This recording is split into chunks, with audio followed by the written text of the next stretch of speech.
देखने और सुनने वालों को नईम शेख का सलाम। उम्मीद करता हूँ आप सब लोग खैर आफियत से होंगे जहाँ भी होंगे। आज हम बात करेंगे पाकिस्तान के अंदर कई हफ्तों से एक बहुत बड़ा मसला बना हुआ है।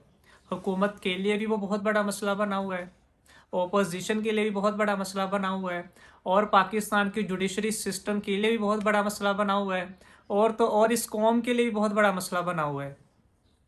आखिर वो मसला है क्या जो सब के लिए इतना बड़ा मसला बना हुआ है? वो मसला ये है, हुकूमत जो आइन के अंदर तरमीम करने जा रही है। हुकूमत इस आइनी तरमीम को लेकर इस तरह सोच रही है, वो समझ रही है अगर आइन के अंदर तरमीम पास ना हुई तो इमरान खान साहब भी जेल से बाहर आ जाएंगे। हम लोगों ने जो पीटीआई का मैंडेट चोरी किया हुआ है, जो उनकी सीटें छीनी हुई हैं, वो भी हमसे वापस ले ली जाएंगी, और जो हमारा इक़्तिदार है वो भी ख़त्म हो जाएगा। हमें लेने के देने पड़ जाएंगे। और ओपोजिशन इस आइनी तरमीम को इस तरह ले रही है, इस तरह समझ रही है, वो कह रही है कि अगर हुकूमत आइन के अंदर तरमीम कराने में पास हो गई तो इमरान खान साहब भी जेल में रहेंगे। हम लोगों का जो मैंडेट छीना गया वो भी हम वापस नहीं ले सकेंगे। हम लोग इक़्तिदार में भी नहीं आ सकेंगे। हम लोगों की जो सियासत है वो भी कई सालों तक पीछे चली जाएगी। और तो और इससे मुल्क का जो जुडिशरी सिस्टम है वो भी तबाह हो जाएगा। सुप्रीम कोर्ट के अख्तियारात ख़त्म हो जाएंगे। इस मुल्क के अंदर रहने वाले लोगों के बेसिक राइट भी ख़त्म हो जाएंगे। फ्रीडम ऑफ स्पीच नाम की कोई चीज़ नहीं रहेगी। पाकिस्तान के अंदर जमहूरियत भी ख़त्म हो जाएंगी। बस चंद लोग होंगे जो पाकिस्तान के सफ़ेद और स्याह का फ़ैसला करेंगे। चंद लोग होंगे जो इस मुल्क को चलाएंगे। उसमें फिर ओपोजिशन और लोगों का कोई रोल नहीं रहेगा, कोई दखल अंदाजी नहीं रहेगी, कोई लेना देना नहीं रहेगा। अब हम बात कर लेते हैं, हुकूमत आइन के अंदर तरमीम करने के लिए कौन कौन सी कोशिशें कर रही है, कौन कौन सी हिकमत अमली अपना रही है, और जो ओपोजिशन है वो आइन के अंदर तरमीम को रोकने के लिए कौन कौन सी कोशिशें कर रही है, कौन कौन सी हिकमत अमली अपना रही है। एक एक करके मैं आप लोगों के सामने चीज़ें रख देता हूँ। सबसे पहले हम बात कर लेते हैं ओपोजिशन की, कि वो आइन के अंदर तरमीम को रोकने के लिए क्या हिकमत अमली अपना रही है, क्या कोशिश कर रही है।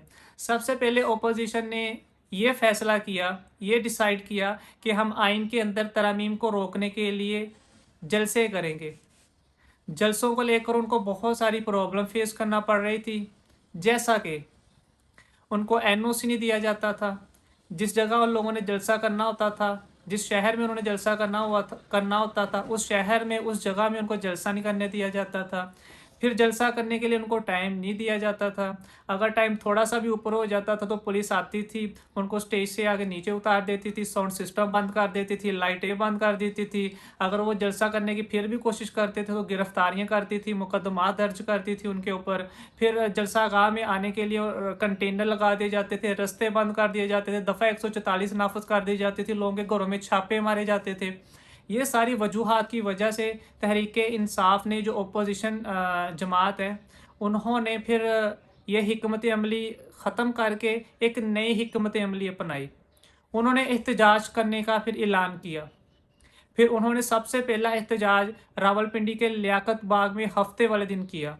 भरपूर उन्होंने एहतजाज किया, कामयाब एहतजाज किया उन्होंने हफ्ते वाले दिन रावलपिंडी के लियाकत बाग में।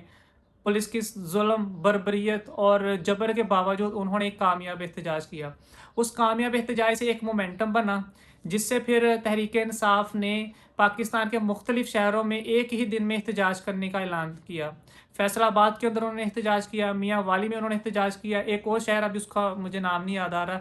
3 शहरों में इन्होंने एक दिन एहतजाज किया और कामयाब एहतजाज किया, भरपूर एहतजाज किया, सारी जुल्म फस्तायत के बावजूद भी। हर तरह से हुकूमत की ताकत इस्तेमाल की गई इनके ऊपर, उसके बावजूद इन्होंने कामयाब एहतजाज किया। फिर अपोजिशन की तरफ से कॉल आई इस्लामाबाद के डी चौक के अंदर एहतजाज करना है। वो एहतजाज जिसको इमरान खान साहब ने कहा था अगर आप लोगों को 2 दिन ही क्यों ना लग जाए इस्लामाबाद के डी चौक तक पहुंचने के लिए, आप लोगों ने वहां पहुंचकर एहतजाज कामयाब करवाना है। आपको याद होगा, फिर वो जुमे वाले दिन एहतजाज शुरू हुआ, हफ्ते वाले दिन तक वो चला। हफ्ते वाले दिन की शाम तक कामयाब एहतजाज रहा। उसके बाद अली मीन गंडापुर साहब की एक गलत हिकमत अमली की वजह से, एक गलती की वजह से सब कुछ जो था वो बदल गया। एकदम जज्बात बदल गए, वक्त बदल गया, हालात बदल गए। तो वो एकदम ही सिनेरियो चेंज हो गया। वो जो इन लोगों की एक हिकमत अमली बनाई हुई थी ना, वो सारी की सारी उधर दकिया नूज होगी। और उधर इनका जो एक प्लान था वो सारा का सारा जो था वो अ, उलट हो गया उसके। फिर उसके बाद इनकी जो चीज़ें थी वो उलट होना शुरू होगी प्लान के। वो आप सब ने कहानी सुनी अली मीन गंडापुर साहब की, जो उन्होंने सुनाई है, रामलीला वाली।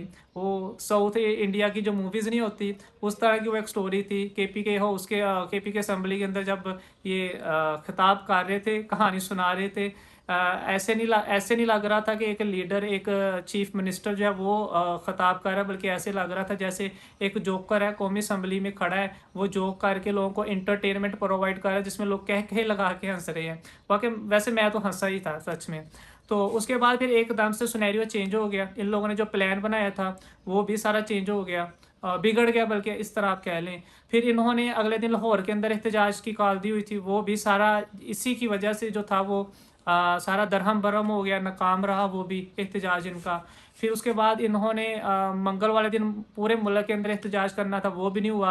फिर बुध वाले दिन भी इन लोगों ने मुल्क गिर एहतजाज करना था, वो भी नहीं हुआ। फिर उसके बाद पीटीआई के जो कोर कमेटी थी वो बैठी, उन्होंने फिर एक प्लान तैयार किया मुल्क के अंदर एहतजाज करने का। फिर इन्होंने 11 अक्टूबर को पाकिस्तान के 2 शहरों के अंदर एहतजाज करना था, वो भी इन्होंने जब एहतजाज किया तो नाकाम रहा इनका वो एहतजाज भी। पुलिस ने उधर अच्छा खासा इनको रगड़ा दिया, और बल्कि निकलने ही नहीं दिया। जो लोग निकले उनकी फिर सड़कों के ऊपर ही दौड़े लगवाई पुलिस ने। तो वो भी इनका नाकाम गया। इनकी ये एक हिकमत अमली थी पहली, जो इनकी नाकाम गई, जलसे और जुलूस वाली। दूसरी इनकी हिकमत अमली ये थी आइन के अंदर तरमीम को रोकने के लिए, कि हमने अपने जो एमएनए हैं उनको काबू में करना है, उनको हुकूमत के हाथ में नहीं आने देना। उसमें ये 85 से 90% तक ही अभी तक कामयाब रहे हैं। 85 से 90% तक इन्होंने कामयाबी इसमें हासिल की है। पहली इनकी हिकमत अमली जो थी वो नाकाम हुई। दूसरी हिकमत अमली में ये 80 से 90% तक कामयाब है। अब आ जाते हैं हम हुकूमत की तरफ।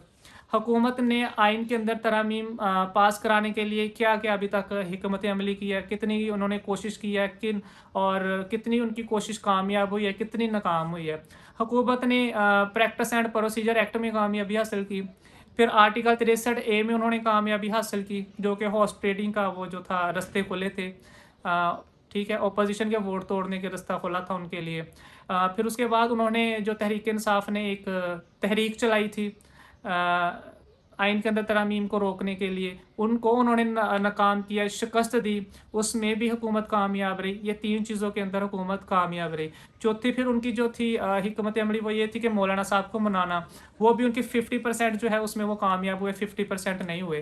पहली जो उन्होंने आइन के जो इजलास बुलाया था आइन के अंदर तरमीम पास करने के लिए, उसमें सिर्फ 2 के 3 वोटों की वजह से वो तरमीम पास होने से रह गई थी। वो सिर्फ मौलाना फजल रहमान साहब थे जिन्होंने वोट नहीं दिए थे, उनकी वजह से बच गई, वरना कब की वो कामयाब हो चुकी होती, आइन के अंदर तरमीम पास हो चुकी होती, आइनी तरमीम जो थी। और मौलाना साहब और जो हुकूमत है, ये सिर्फ इनका इख्तलाफात यहाँ के रुका हुआ है। अभी जिसका मैं आपको खुलासा बता देता हूँ, लुब्बे लुबाब बता देता हूँ मुख्तसर करके। नतीजा बता देता हूँ। मौलाना साहब जो नई आइनी अदालत बनाई जा रही है उसके हक़ में नहीं है, और जो मुद्दत मुलाजमत में तोसी की जा रही है उसके हक़ में नहीं है। बाकी सारा ये सेम पेज के ऊपर है।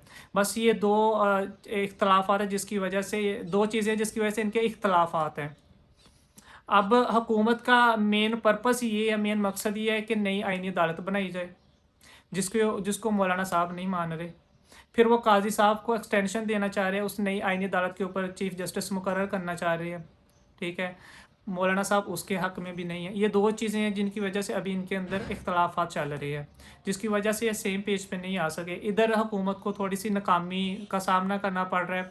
और फिर पाँचवा जो था, उन्होंने आर्टिकल 63A का जो जिसमें कामयाबी हासिल की थी, उसमें जो लोग अपोजिशन के बंदे तोड़ने में अभी तक वो नाकाम नज़र आ रही हैं। उन्होंने भरपूर कोशिश की है, लोगों को लालच भी दी है, पैसे का लालच भी दिया है। ज़राए के मुताबिक ख़बरें आ रही हैं कि एक एमएनए को 1-1 अरब रुपया देने की भी इन्होंने जो है वो पेशकश की है। लेकिन फिर भी लोग नहीं मान रहे। उसके बावजूद इन्होंने ताकत का इस्तेमाल भी किया है, उनके कारोबार भी सील किए हैं, उनके जो डेरे हैं वो भी सील कर दिए हैं, घरों में घुसकर उनके जो फैमिली है उनको ज़दोग़ोब किया जा रहा है, उनके रिश्तेदारों के घरों में छापे मारे जा रहे हैं।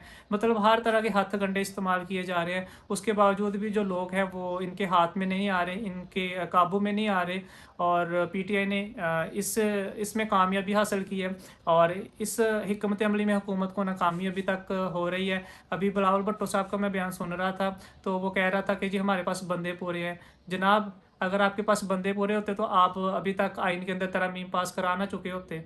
हम क्या रोटी को चोची बोलते हैं? हमें कोई चीज़ें नज़र नहीं आ रही, हमें समझ नहीं आती, हमें नहीं पता चल रहा कि हमारी आंखों के सामने क्या हो रहा है। तो जनाब, अगर आपके पास बंदे पूरे होते ना, अभी तक आप लोग आइन के अंदर तरमीम पास करा लेते। आप ये हथकंडे ना इस्तेमाल कर रहे होते, लोगों को अगवा ना कर रहे होते, उनके कारोबार ना तबाह कर रहे होते, उनके डेरे सील ना कर रहे होते, घरों में छापे मार के फैमिली को जदोगोब ना किया जा रहा होता, चादर और चारदीवारी का तकद्दस ना पमाल किया जा रहा होता। तो जनाब, अगर आपके पास बंदे पूरे होते ना, तो आप ये हथकंडे इस्तेमाल ना करते। तो इसका मतलब है कि अभी तक आप लोगों के पास बंदे पूरे नहीं है। मौलाना साहब भी नहीं मान रहे, ऑपोजिशन जो है वो, उनके बंदे भी आपके हाथ में नहीं लग रहे। सारी ताकत और हर तरह का आप लोगों ने जो है वो हथकंडा इस्तेमाल करके देख लिया है। अभी तक की जो थी ये सूरत हाल है। इससे आगे जो एक नई सूरत हाल है वो इंशाल्लाह ताला अगले व्लॉग में आपके सामने रखूंगा डिटेल के साथ। इमरान खान साहब के ऊपर जो इन्होंने मुलाकात के ऊपर पाबंदी लगाई है, उसको लेकर इमरान खान साहब के साथ जेल में क्या हो रहा है, उसके ख़ानदान को इन्होंने क्यों जेल के अंदर डाला हुआ है, फिर उस तरह उसके साथ साथ जो उन्होंने आगे से वो एहतजाज की कॉल दी हुई है 15 तारीख को, फिर पाकिस्तान के अंदर जो शंघाई कॉन्फ्रेंस हो रही है उसके ऊपर, ये एक मुकम्मल जो है सुनेरियो जो बना हुआ है, जो चीज़ें नज़र आ रही है, जो आने वाले वक्त में होने का इम्कान है, जो खदशा है, उसको लेकर वो मैं अगले व्लॉग में इंशाल्लाह आपके सामने रखूँगा। अभी इसमें बड़ा